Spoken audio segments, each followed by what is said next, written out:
What is up, you beautiful people, and welcome to yet another Bicasso video. Got the FTR picture up there and got an XDR right above me that you can't see, but I've been so busy trying to get the space set up that I haven't had a chance to talk about any of the stuff going on with both Harley Davidson and the Indian motorcycle. But Harley Davidson, I'm gonna leave that for another day. But Indian motorcycle has some patents that just came out about a new liquid cooled tourer that's gonna be using, well, cruiser I guess, that's gonna be using the new PowerPlus 108. So I want to talk about that, but my question is Victory Motorcycle making a comeback? Let's talk about it.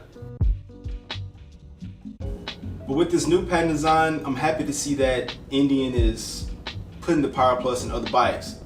Like, we knew that was coming, but like right now, the way the world is, we don't really know what could happen. You know, with Harley Davidson, they have the hardwire plan. Basically, they're dialing back and pretty much changing everything they've been doing the past few years. They're, you know, discontinuing lines. They're putting new projects on hold, like the Bronx and the Pan America. We may not even see those. At least we know the Pan America might be coming in 2021, but so much is up in the air. But to see that Indian is possibly working on this new bike, because a patent is just a patent. It's not an actual bike that we can see. It's just something on paper. But to think that Indian might still be working on a new bike is definitely welcoming, especially with so many companies that are just doing whatever they can to stay afloat. But of course, this all depends on market demand. You know, they could make the bike and not release it, because if nobody's going to buy the bike based on, you know, the way that the economy is, there's no point in releasing it and spending that money on it. So if the numbers don't make sense,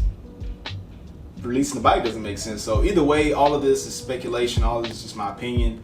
And again, I'm just glad to see that something new is still coming from Indian, possibly. But either way, we're gonna have to wait to see how it all pans out. But my prior history, of course, involves Victory motorcycles and Indian motorcycles.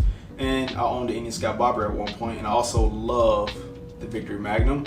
But this new liquid cooled cruiser from Indian, it's got me pretty excited. I like what I'm seeing. But I feel like the reason why I'm most excited for it is the fact that I see a lot of Victory motorcycle in this design.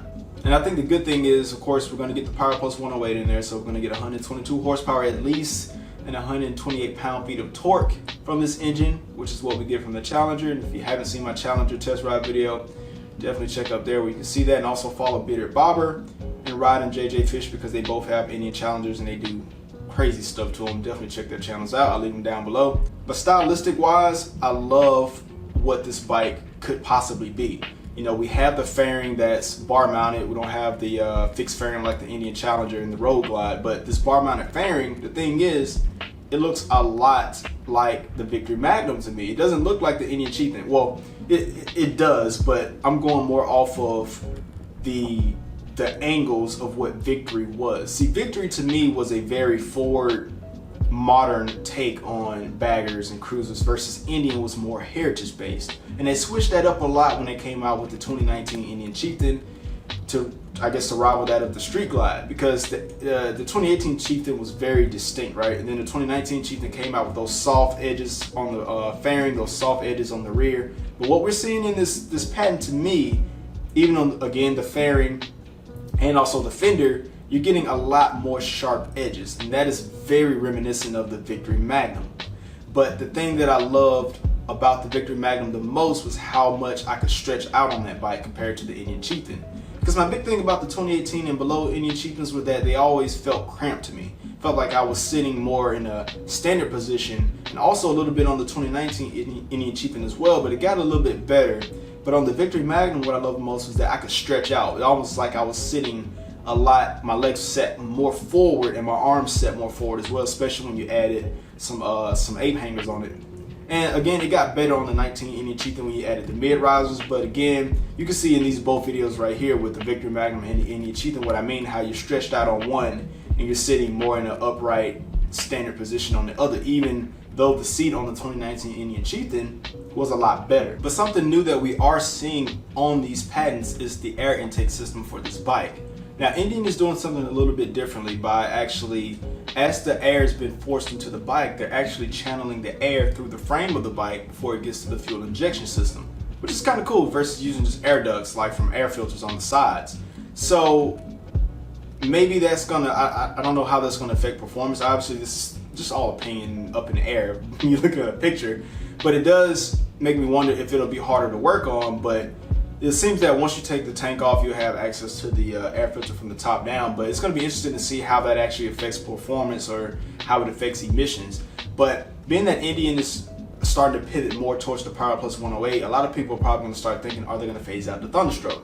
Well, there was a patent a while ago, I think, for, and you can correct me in the description down, correct me in the comments, but I think Indian actually filed a patent for variable valve timing on the Thunderstroke engine, so they could actually try to push that engine forward and kind of get the Euro 5 emissions and try to meet emission standards. So we'll just have to see how that all pans out. But if this bike does come to be more of Victory styling, I'm gonna go out on a whim here and say that the cross country, the Victory cross country is gonna come more in line with the base Indian Chieftain and the base Indian Challenger, and then the Victory Magnum, which is what the dark horse is to Indian, that's going to be that equate. And then of course, if you had the Victory Magnum X1, we could probably see that as like the Indian Chieftain Limited or the Indian Challenger Limited. You see how we have those different tiers. But either way, it's all my opinion, but I do like what Indian is doing. Again, I'm glad that Polaris hasn't fully written off I guess Victory, in the sense that they're still taking that styling, that DNA, everything that made Victory, those wild colors, those sharp edges, that pure performance, because I always saw Indian as the heritage. And once Victory got phased out, that's when we started to see like the 116, the cam profile upgrades and all that, because Victory was the one that really put me on the map for baggers, like supercharged baggers and all of that with Lloyd's. But now again, when Victory got phased out, that's when Indian started doing that. But now that we're seeing all of that DNA come back into Indian, which I'm so glad to see. I'm so glad to see that Polaris didn't write off Victory like that, because I fell in line originally more with Victory than I did Indian. And of course, when Victory went away, we had no choice but to go to Indian. So either way, seeing this patent, seeing what this bike kind of looks like on paper, obviously we all want to see what it looks like in person, because a lot of people didn't like the Indian Challenger, and a lot of people still don't like the Indian Challenger. But for me, when I saw it on paper, I really didn't like it. But once I saw it in person, I fell in love with it. So I like what I'm seeing on paper, but I could not like it when I see it in person. But either way, we all want to see it in person, and hopefully it even comes to light. But that's what we got, so that's what we're gonna run with. But definitely let me know what y'all think in the comments if y'all would like to see Indian do this. I guess a sport tour is what it seems like it's gonna be. But personally, I want to see Indian just do a straight out muscle bike that rivals that of the XD Oval, the Suzuki M109R, the Harley V-Rod, and of course the reigning champ right now, the Triumph Rocket 3 with that 2.5 liter engine. And I'll add the VMAX in there because I know people are going to say it. Yes, the VMAX too. I want to see what Indian does in that front, but Indian is doing some good stuff. So yeah, that's where we at. But let me know what y'all think in the comments, and as always, thanks for watching, and I will see y'all in the next one.